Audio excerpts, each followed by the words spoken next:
In this guide, you will learn how to fix network problem, high ping, and packet loss in Valorant.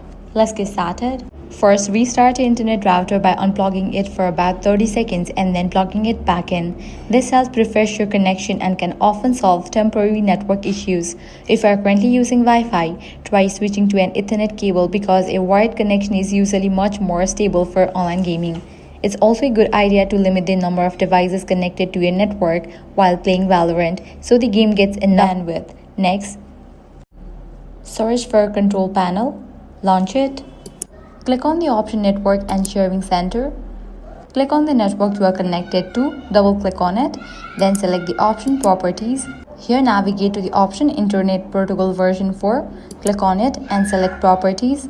Now check in for the option use the following DNS server address and type in 8.8.8.8 for the preferred DNS server and 8.8.4.4 for the alternate DNS server. Then click on Apply and OK. Then make sure you have one check in for the option Internet Protocol version 6. Now search for command prompt and click on Run as administrator. Now go ahead and type in the command prompt ipconfig /+ DNS and press enter. Finally, open your Windows firewall settings and make sure the Riot Games client and Valorant are allowed through the firewall. Search for Windows Defender, navigate to the option Allow. Now make sure for the Riot as well as Valorant, you have check-in for both these public and private. And that's it. With these, you'll be good to go. Your problem will be resolved. If this guide helped you out, do not forget to like, share and subscribe.